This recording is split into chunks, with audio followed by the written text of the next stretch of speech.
Graça a paz, Senhor Jesus. Aleluia. O irmão Silvonaldo leu em 2 Reis, capítulo 4, né?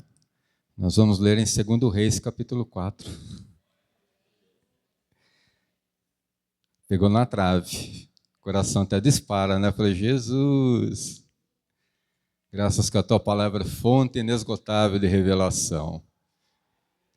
2 Reis, capítulo 4, a partir do versículo 8.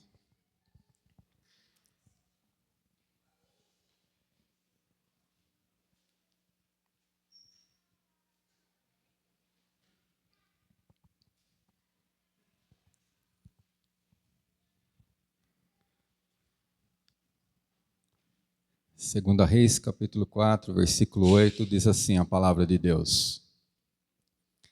Certo dia Eliseu foi a Sunem, onde havia uma mulher rica, que o convidou para comer. Depois disso, todas as vezes que passava por lá, entrava para comer.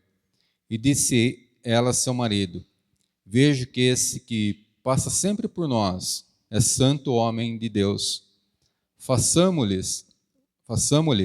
um pequeno quarto no terraço, e ali lhe ponhamos uma cama, uma mesa, uma cadeira, uma lamparina. Quando ele vier a nós, ali ele repousará. E certo dia chegou Eliseu, recolheu-se àquele quarto e se deitou. E disse ele ao seu moço Geazi, chama a sunamita.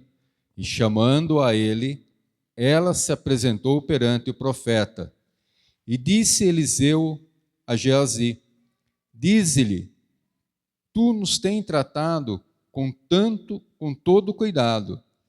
Agora, o que se há de fazer por ti? Haverá alguma coisa de que se fale por ti ao rei ou ao chefe do exército?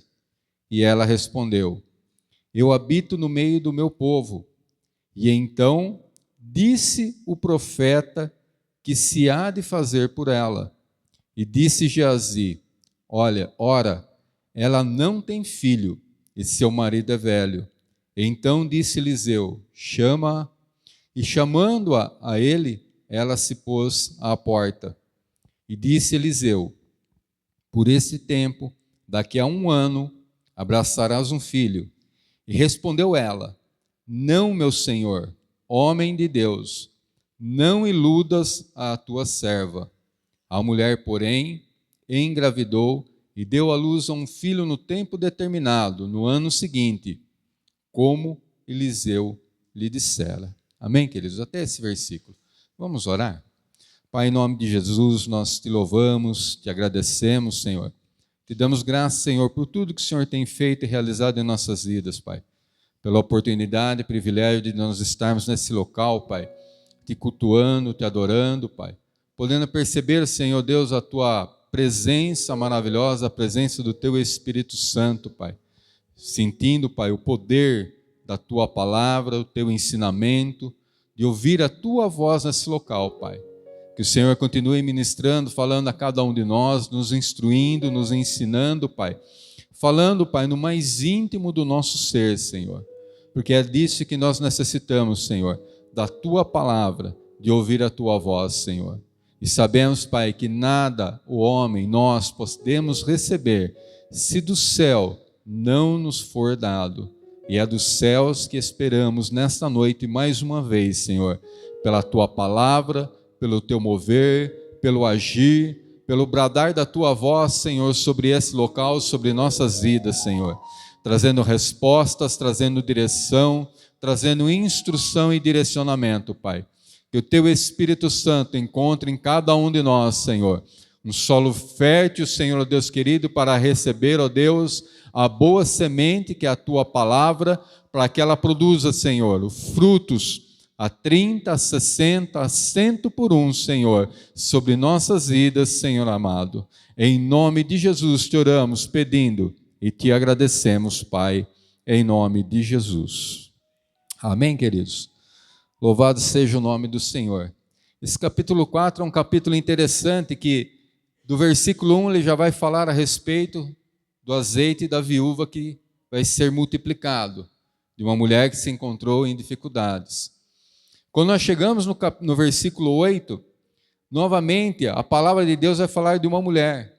Agora, porém, o texto começa a nos apresentar a vida, uma parte, uma porção da vida de uma sunamita, uma mulher que a palavra de Deus, em algumas traduções como essa que eu li, dizendo que ela era rica, que ela era uma mulher influente de posição, ela era uma mulher bem colocada dentro da sociedade onde ela habitava naquele período, não tinha necessidade de coisa alguma.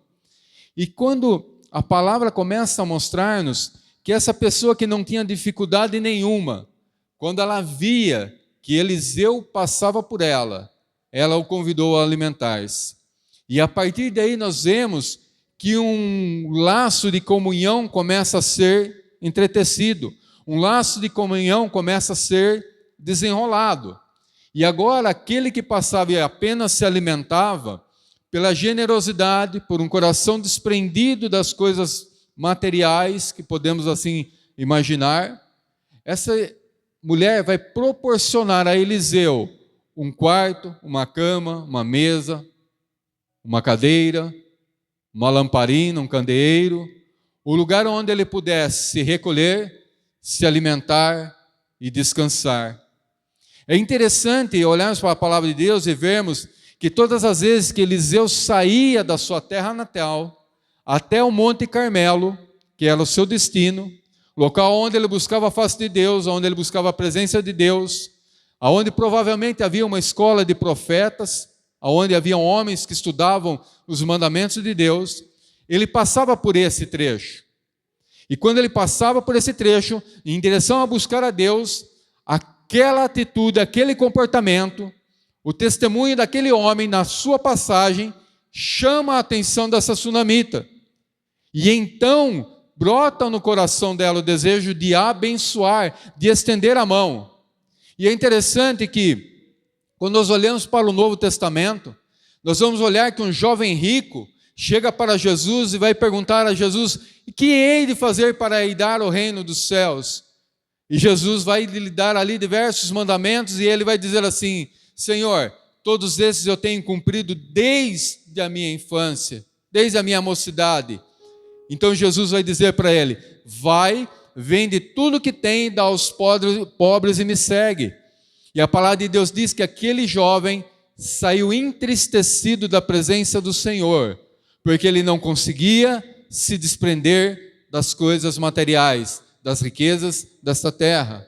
Completamente ao contrário dessa sunamita, que quando vê um homem de Deus passando, e ela observa isso, ela tem o discernimento, a percepção que aquele era um santo homem de Deus. Uma mulher que tinha tudo, não tinha necessidade de coisa alguma, uma pessoa próspera. E ela vai dizer isso para o seu marido. E a partir do momento que ela então, com o desejo do coração, ela estende a sua mão para abençoar um homem de Deus, imediatamente, aquele homem de Deus tem o mesmo desejo de retribuir em gratidão àquela mulher. Tanto que Eliseu agora vai chamar a Geazi e vai dizer: o que podemos fazer para abençoar essa mulher? E ele vai chamá-la e ele vai perguntar: o que posso fazer eu por ti? E é interessante que Eliseu vai falar assim: você quer que eu fale ao rei ao teu respeito?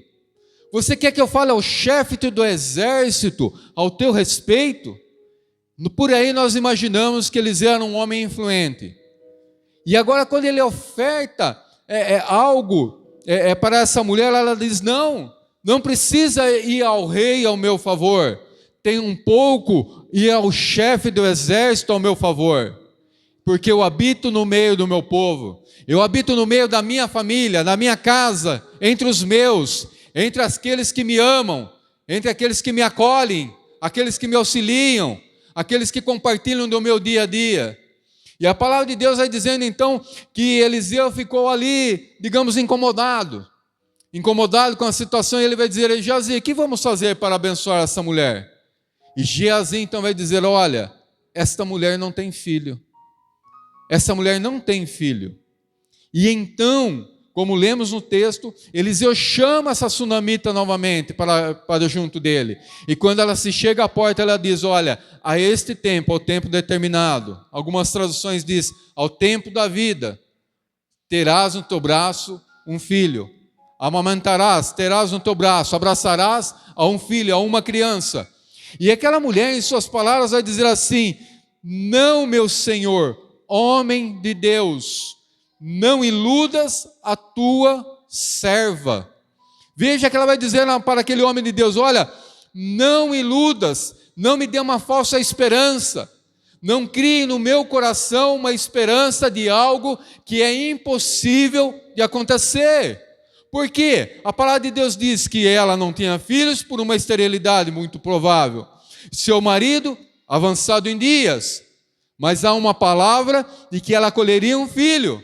E eu fiquei pensando e meditando, por quanto tempo aquela mulher precisou aprender a se conformar, a conviver com aquela condição de não ter um filho. Quando nós olhamos para a palavra de Deus, estudamos costumes do povo judaico, do povo pagão também, nesse período, no período contemporâneo dessa mulher, nós vamos ver que a esterilidade não era vista com bons olhos.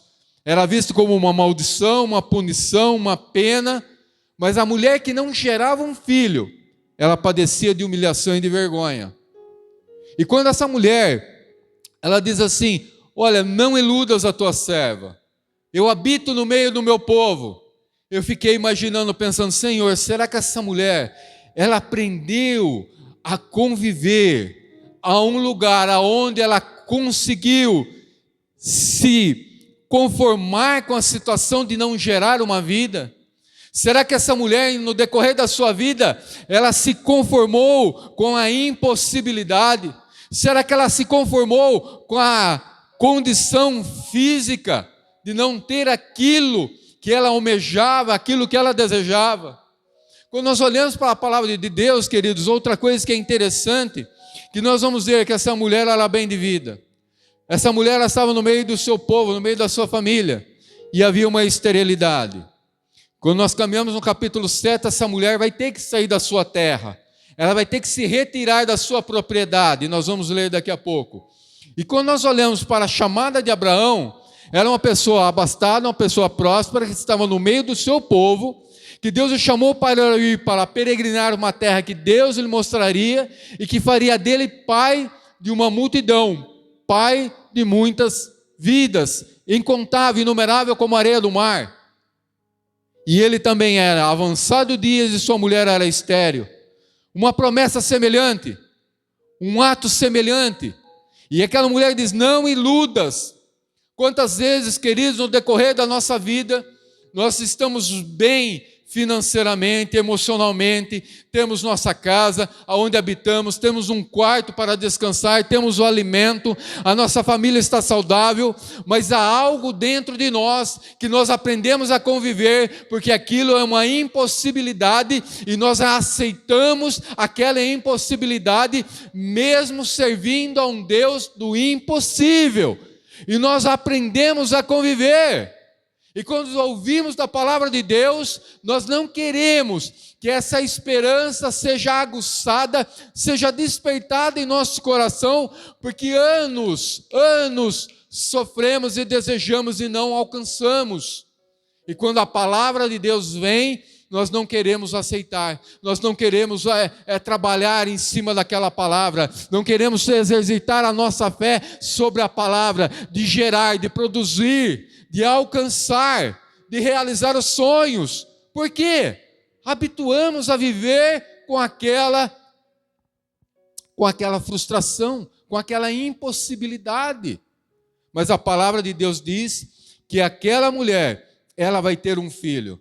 Ela vai gerar, ela vai ter um filho. E então a palavra do profeta, homem de Deus, ao qual ela mesma testificava, que era um santo homem de Deus, vai se cumprir sobre a sua vida.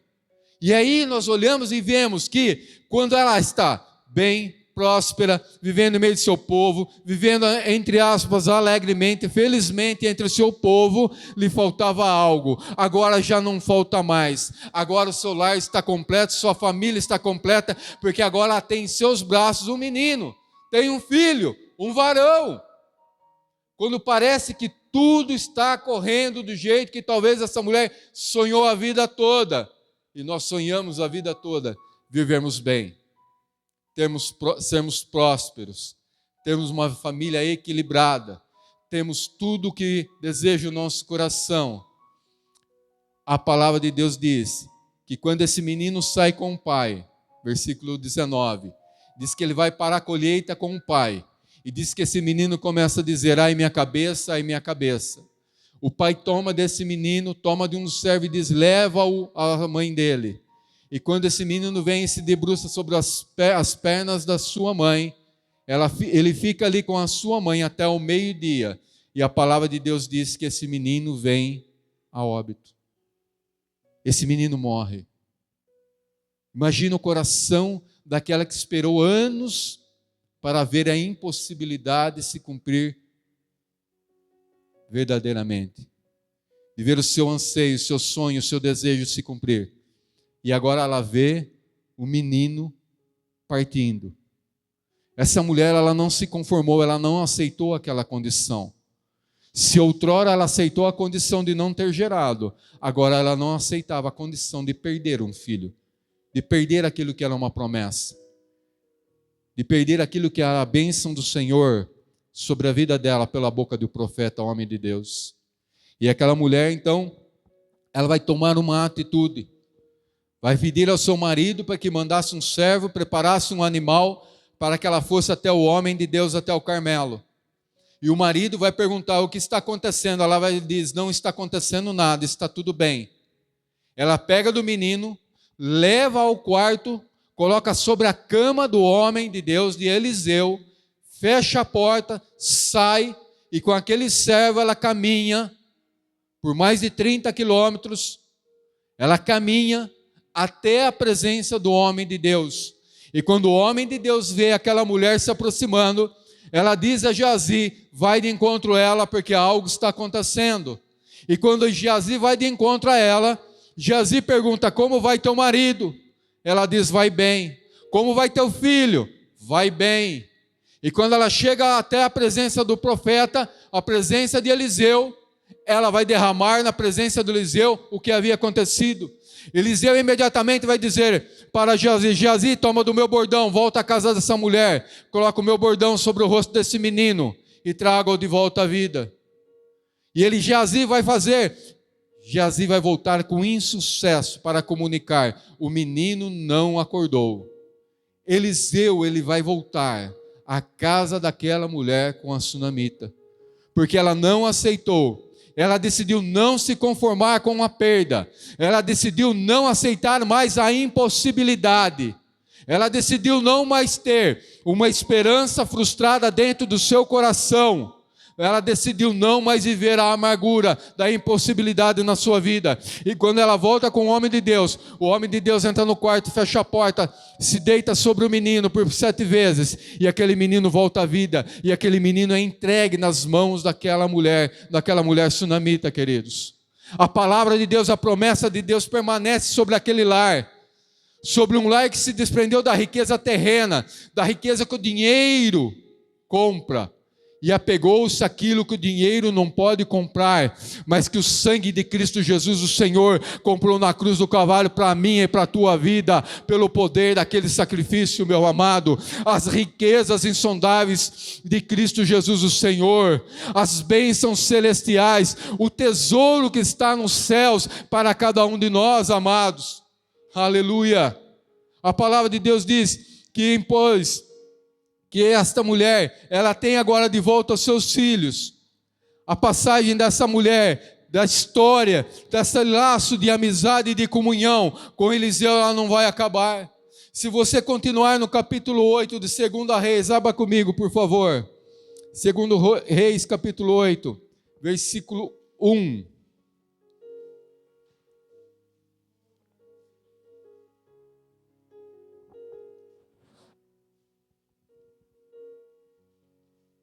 aquela que é estéril, agora é mãe de filho, de um filho onde foi ressuscitado. E quando nós chegamos no capítulo 8, a palavra de Deus diz assim, versículo 1. Ora, Eliseu havia dito à mulher cujo filho ele havia ressuscitado, a sunamita. E ele diz, levanta-te e vai, tu e a tua família, e mora onde puderes, porque o Senhor decretou a fome, a qual virá à terra por 7 anos. Lembra que no texto que nós lemos, que o profeta, homem de Deus, Eliseu, diz assim, quer que eu interceda ao rei, ao teu favor? Quer que eu interceda junto ao chefe do exército, ao teu favor? Lembra que o texto que nós lemos, que a mulher disse assim, não, eu estou bem, eu habito no meio do meu povo, eu habito no meio da minha família. Olha o que a palavra de Deus está dizendo, que Deus chama a fome à terra. E por outras vezes Deus chama a esterilidade, a sequidão, a aridez sobre a terra, como juízo sobre o pecado, e muitas vezes sobre o povo de Deus, e na maioria das vezes sobre o povo de Deus, para trazer o povo de Deus de volta à comunhão aos seus mandamentos. E Deus aqui está trazendo a fome sobre esta terra. Mas antes que ele trouxesse a fome sobre a terra, Eliseu vai à sunamita. Veja, queridos, que quando servimos ao Senhor, o Senhor cuida de nós. Quando o nosso coração está no reino de Deus, o reino de Deus se move em nossa direção. Certamente essa mulher nem imaginava, uma mulher rica, próspera, agora ela ouve falar do quê? De escassez, de miséria, de dificuldades.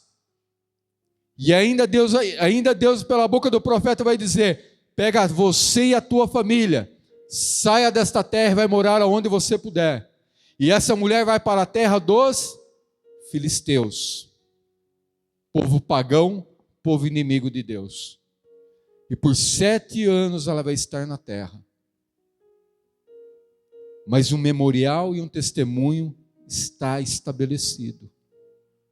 Uma mulher que abençoou e foi abençoado. Uma mulher que reconheceu a santidade de Deus na vida de um homem, de um servo de Deus.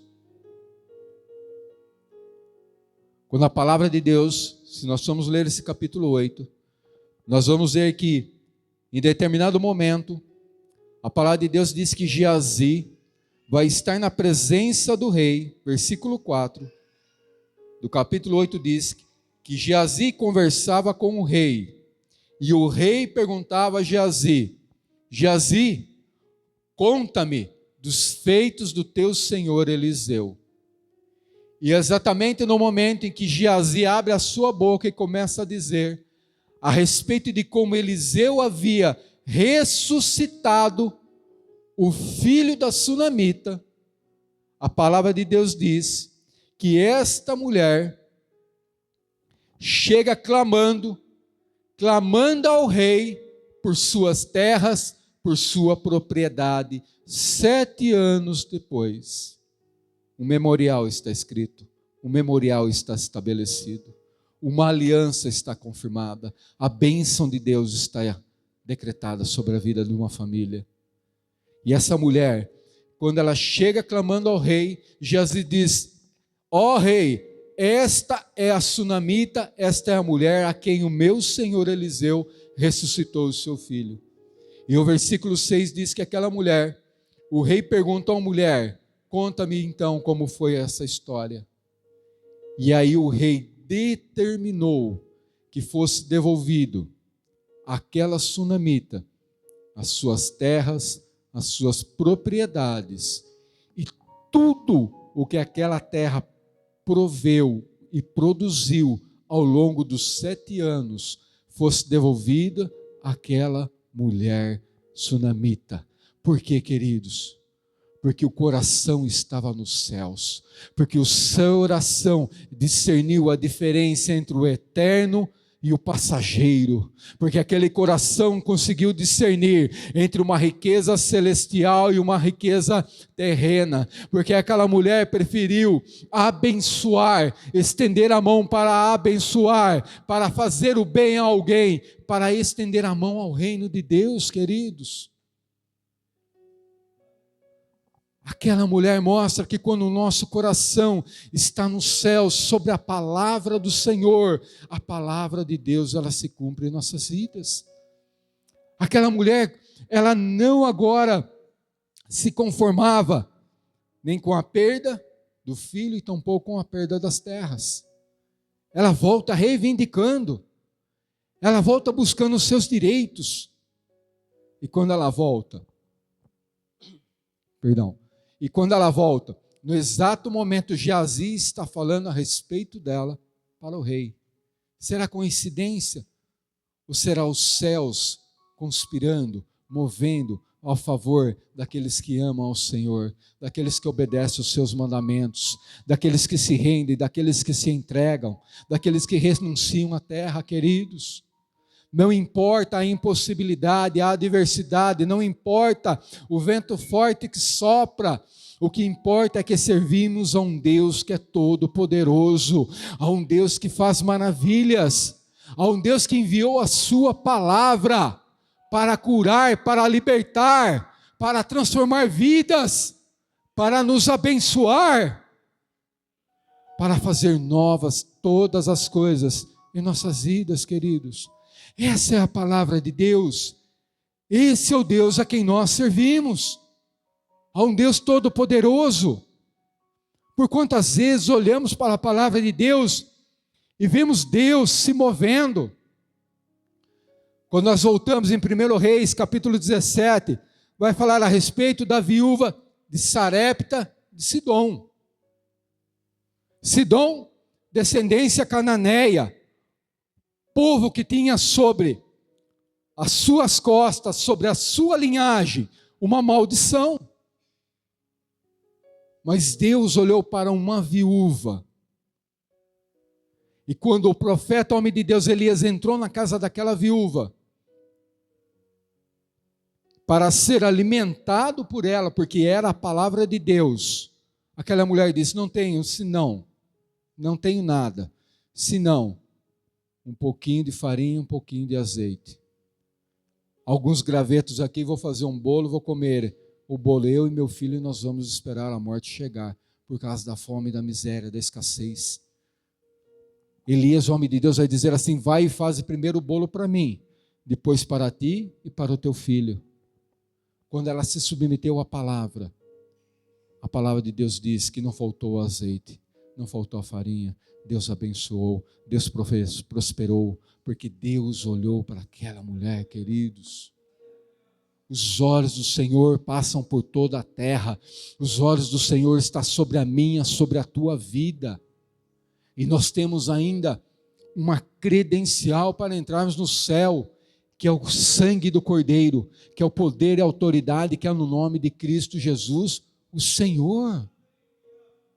Queridos, como nós vamos pedir algo ao Senhor, crendo, e não vamos receber? Como que nós vamos ouvir a palavra de Deus dizendo que tudo é possível ao que crê, e a palavra não vai se cumprir em nossas vidas? Acaso Deus é homem para mentir? Acaso nosso Deus é o filho do homem para não cumprir o que prometeu? Não, queridos.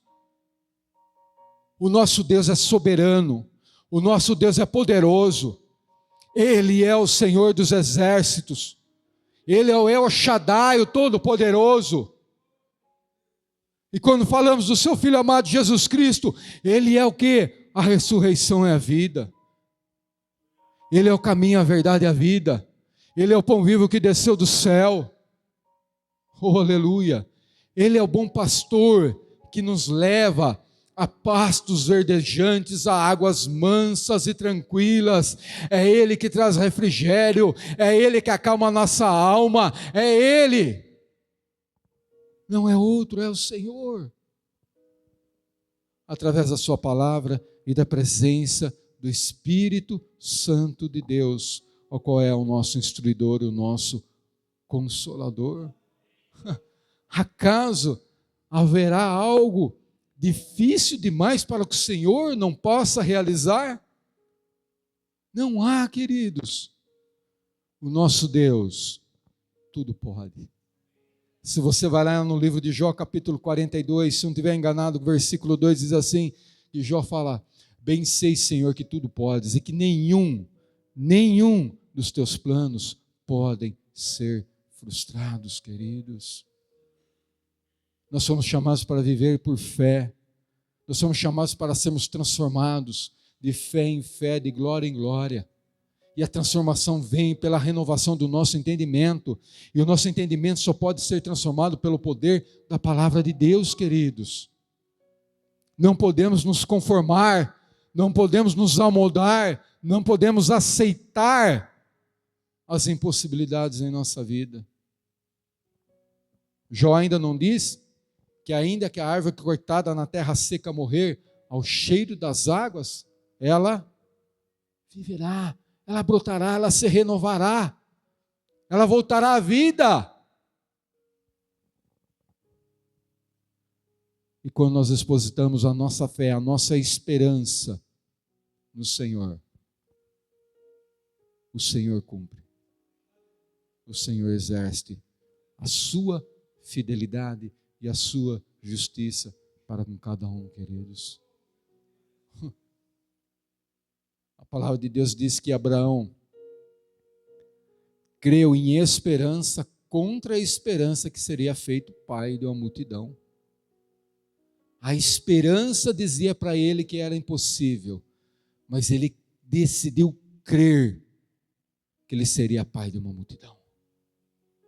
E ele se fortaleceu em Deus, glorificando o nome do Senhor, seu Deus Todo-Poderoso, queridos. Aleluia. Vamos colocar de pé em nome de Jesus, o grupo de louvor. Aleluia.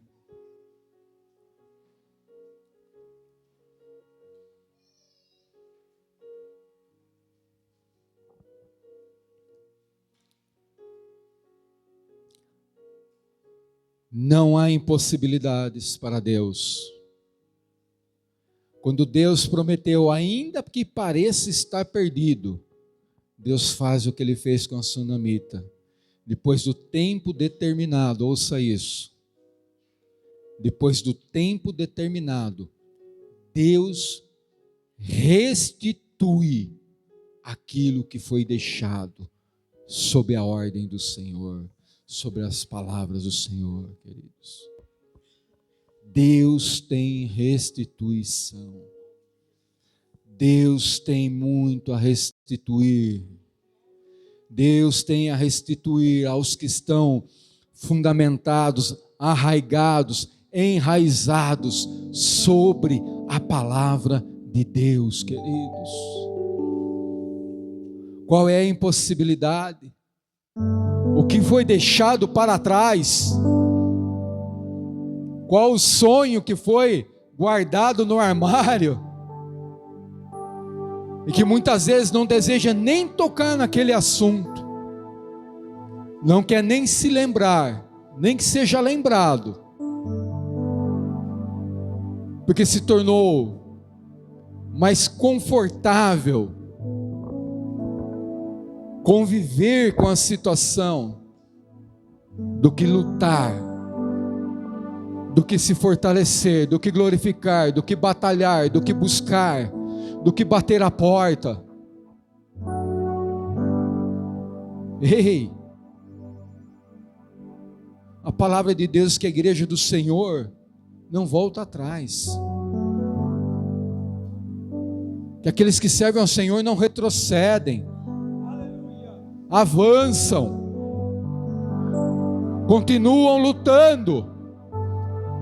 Continuam carregando a preciosa semente e vão andando, semeando e chorando, sim, mas com a esperança que voltarão com seus feixes atados,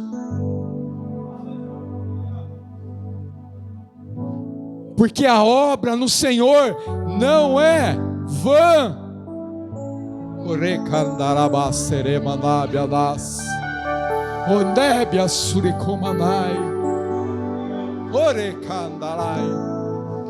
Adoremos ao Senhor. E se há impossibilidade, há sonhos. Oh, fortaleça a tua fé, glorificando, adorando a Deus. Oh, queridos, levanta a tua voz em direção ao trono de Deus nessa hora. Clama, clama, clama a Ele, chama por Ele. Clama a mim e respondei-te-ei. Coisas grandes e ocultas que não sabes te revelarei. Clama, clama. Aquela mulher, ela chegou para um rei terreno. Ela não chegou falando baixinho, pedindo para os homens interceder. Ela chegou clamando em alta voz ao rei falível, ao rei que morre, ao rei que padeceu. Mas você está diante do Rei dos Reis, do Senhor dos Senhores, diante daquele que vive para todos sempre, que reinará de eternidade a eternidade. Oh Rei de glória, oh Rei da glória, oh Rei da glória, ouve, Senhor, ouve, Senhor, ouve o clamor, Senhor, do teu povo, da tua igreja. Ouve a este que te clama, Senhor, que te pede, Senhor, e restitui, Senhor, restitui hoje, restitui agora, Senhor, a paz, a alegria, restitui, Senhor, a comunhão, Senhor, restitui, Senhor, a alegria da tua salvação. Oh, restitui o azeite, Senhor. Restitui, Senhor, nesta noite. Restitui, Senhor, tudo que foi deixado para trás. Restitui, Senhor, tudo que foi deixado, Senhor. Oh, Senhor, traz, Senhor. Recandarabás. Oh, recandarabás. Oh, Deus. Restitui, Senhor. O salmista diz assim: levantai, ó portais eternos, as vossas cabeças. Levantai, ó entradas eternas, as vossas cabeças, e entrará o Rei da glória, e entrará o Rei da glória. Quem é este Rei da glória? O Senhor, Ele é o Rei da glória.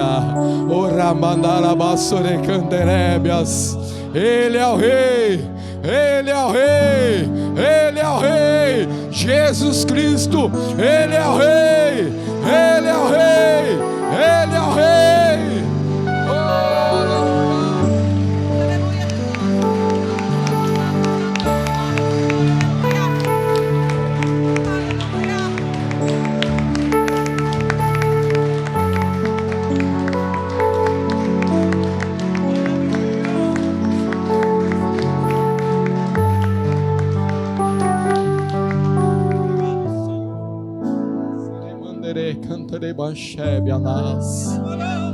Quando Deus vai chamar um homem por nome de Gideão, Ele vai olhar e vai dizer assim: olha, quem sou eu, quem é minha casa? A minha família é a menor que tem entre as tribos de Israel, o meu povo é o mais pequeno, quem somos nós? Mas Deus chamou aquele que se achava incapaz, impossibilitado, e fez dele um juiz, e deu conquistas a ele, enfrentou inimigos poderosos, numerosos, mas o Senhor deu vitória. Saiba que o Senhor é contigo.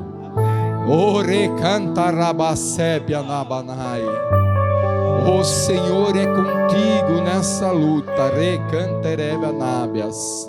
Ele é que vai adiante de ti e te concede paz. te concede paz. Recantanabia surecomanai. Em meio às lutas, rerandarás. Pai, em nome de Jesus eu te peço, Senhor, sela a tua palavra, Senhor, sobre cada coração, Senhor. Mas a tua palavra, Senhor, a tua palavra que é mais afiada do que qualquer espada de dois gumes, Senhor.